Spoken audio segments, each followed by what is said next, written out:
Toi qui as perdu quelqu'un qui t'est cher, toi qui veux à tout prix le soulager là où il est, dans sa tombe, toi qui veux lui augmenter ses bonnes actions alors qu'il n'est plus des habitants de ce monde, je te propose dans cette vidéo pas mal d'idées pour lui faire gagner un max de hasanat.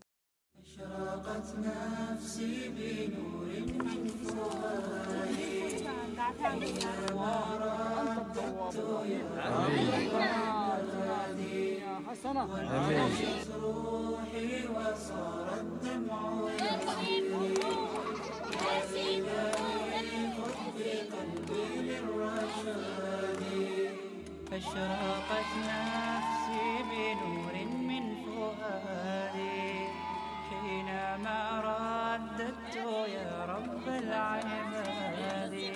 Cette chose-là a été mentionnée dans un hadith rapporté par l'imam Ahmed avec une chaîne de transmission jugée bonne. Un homme parmi les compagnons a interrogé le prophète avec les propos suivants. Il dit: Ya Rasulallah, inna ummi matat. Ma mère, ma propre mère est décédée. Est-ce que je peux donner des aumônes en sa faveur? Le prophète a répondu par l'affirmatif. Il dit Na'am. Et le compagnon a poursuivi et il dit: Ya Rasulallah, fa'ayyu sadaqati afdal. Quelle est la meilleure des aumônes à faire? Et le prophète a rappelé quelle est la meilleure des aumônes à faire en faveur des défunts, et il dit Saqyul ma, abreuver les gens, donner de l'eau aux personnes dans le besoin en mettant l'intention que la récompense aille pour le défunt. Alors il y a plusieurs moyens, soit en creusant des puits, c'est ce qui est répandu aujourd'hui, alhamdulillah, Dieu soit loué, il est possible de les faire, surtout dans des pays pauvres, à travers des associations transparentes, multiplier les aumônes, quelles que soient ces aumônes-là, à partir du moment où ils font partie des choses bonnes et recommandées par le prophète alayhi salatu wassalam, construire une mosquée, donner à manger, nourrir les pauvres, etc. Mais à travers ces textes-là, on voit que parmi, si ce n'est la meilleure des aumônes à faire en faveur d'un défunt, c'est d'abreuver les gens. Qu'Allah Jalla wa Ala fasse miséricorde à nos défunts et qu'Allah Subhanahu wa Ta'ala nous accorde à toutes et à tous une fin heureuse basée sur la vertu. Amin.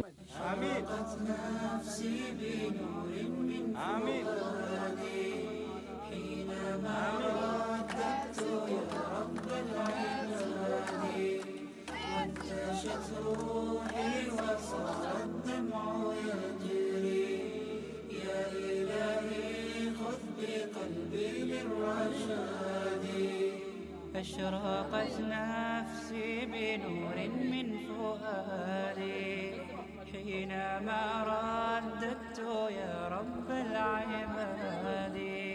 وانتشت روحي وصار الدمع يجري يا إلهي خذ بقلبي للرشاد. أشرقت نفسي بنور من فؤادي حينما رددت يا رب العباد. وانتشت روحي وصار الدمع يجري يا إلهي خذ بقلبي للرشاد.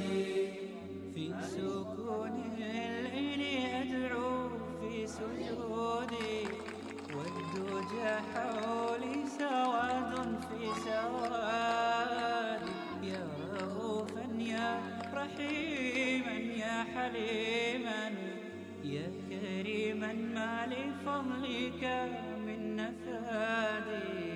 يا سميعا يا مجيبا يا عظيما اهدني يا خالق السبع الشداد. أشرقت نفسي بنور من فؤادي حينما رددت يا رب العباد. وانتشت روحي وصار الدمع يجري يا إلهي خذ بقلبي للرشاد. أشرقت نفسي بنور من فؤادي حينما رددت يا رب العباد. وانتشت روحي وصار الدمع يجري يا إلهي خذ بقلبي للرشاد.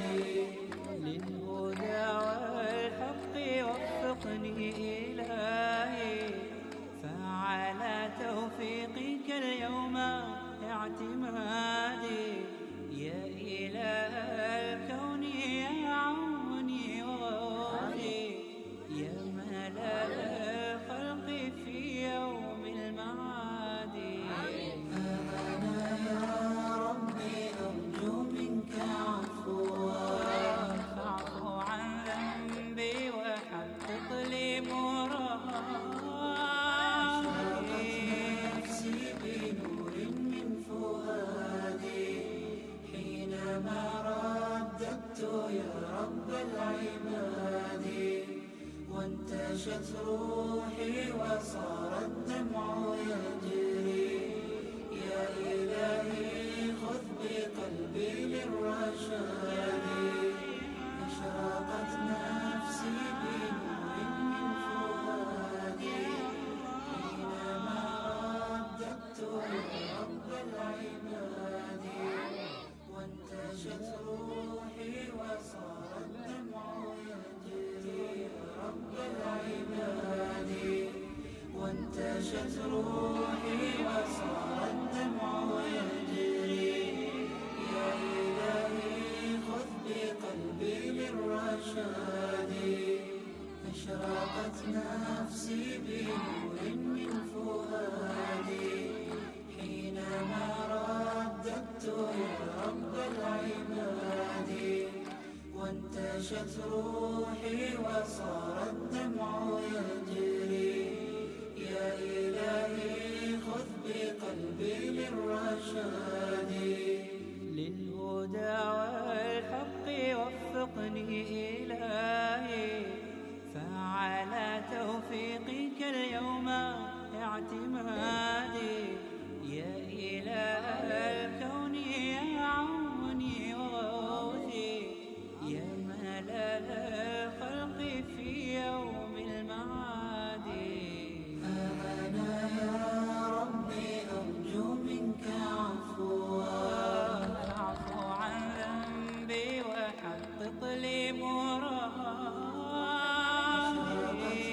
نفسي بنور من فؤادي حينما رددت يا رب العباد وانتشت روحي وصار الدمع يجري يا إلهي خذ بقلبي للرشاد أشرقت نفسي بنور من فؤادي حينما رددت يا رب العباد وانتشت روحي وصار الدمع يجري يا Merci, parce que là aujourd'hui on est là pour assister voir le terrain qu'on va construire les mosquées. Ce sera le nom Samia qui s'appelle. Et nous sommes là à commencer à construire. Et ce sera la durée de construction, c'est 3 mois. Inch'Allah Ta'ala, on va faire un effort parce que la construction sera terminée et va vite, Inch'Allah. On fait un doigt qu'Allah va nous aider pour faciliter le travail. Et on commence à travailler. Et ce sont des gens qui vont travailler dans les travaux de la mosquée pour construire. Et là-bas, on va vous montrer aussi, c'est là qu'on va installer le banc d'ébullition. C'est ici. On va construire le banc d'ébullition. Et c'est là qu'on va construire le banc d'ébullition pour la mosquée. Et Allah subhanahu wa ta'ala, il nous dit que c'est que les gens qui vont mourir, ils vont laisser 3 choses dans les dunya. Amal al-Salih, Sadaqat al-Jariya et Walad al-Salih. Et c'est là, on voit là, c'est le Sadaqat Amal. Celle qu'on va construire là, c'est la mosquée, Sadaqat al-Jariya.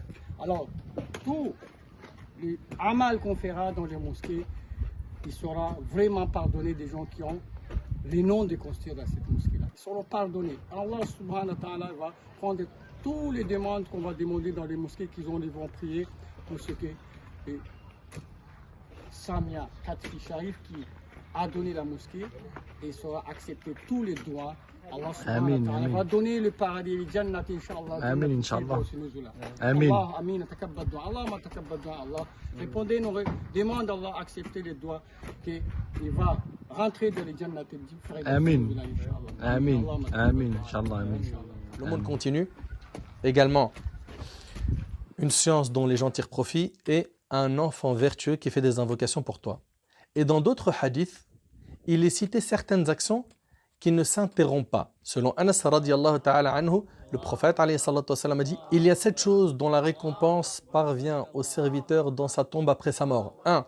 L'enseignement d'une science, le creusage d'une rivière, le creusage d'un puits, la plantation d'un palmier, la construction d'une mosquée, un Coran qu'il laisse en héritage, un enfant qui demande pardon à Allah pour ses parents. Et c'est rapporté par l'imam al-Bayhaqi.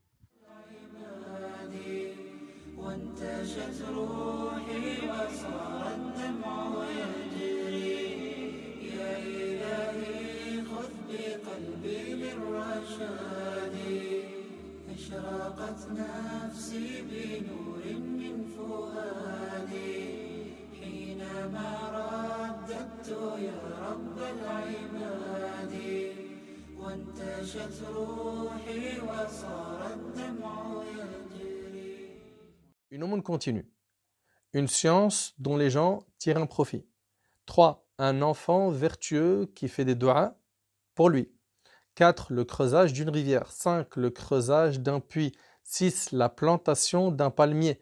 7. La construction d'une mosquée. 8. Un Coran qu'il laisse en héritage. 9. Une maison qu'il aura construite pour le voyageur démuni. Et 10. Un homme qui est mort en montant la garde dans le sentier d'Allah. Voilà les 10. Je vous recommande de faire beaucoup d'invocations et d'aumônes pour vos morts. D'après Aïcha radiallahu anha, un homme a dit au prophète sallallahu alayhi wa sallam, certes, ma mère est morte brusquement, et je pense que si elle avait parlé, elle aurait fait l'aumône. A-t-elle une récompense si je fais l'aumône pour elle? Le prophète sallallahu alayhi wa sallam a dit oui, rapporté par Bukhari Muslim. Donc tu peux faire des aumônes avec l'intention que la récompense parvienne à ton père ou à ta mère ou à tel et tel défunt. Et d'après Saad ibn Ubada radiallahu anhu, le prophète alayhi salatu wassalam a dit: Ô messager d'Allah, la mère de Saad est morte. Quelle est la meilleure aumône? Le prophète alayhi salatu wassalam a dit: l'eau. Saad radiallahu anhu a alors creusé un puits et a dit: ceci est pour la mère de Saad, et c'est rapporté par Abu Daoud.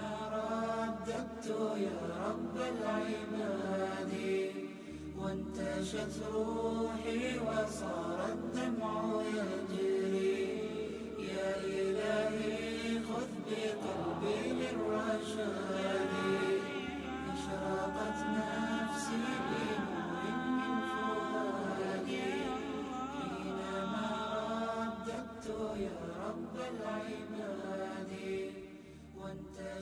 روحي وصار الدمع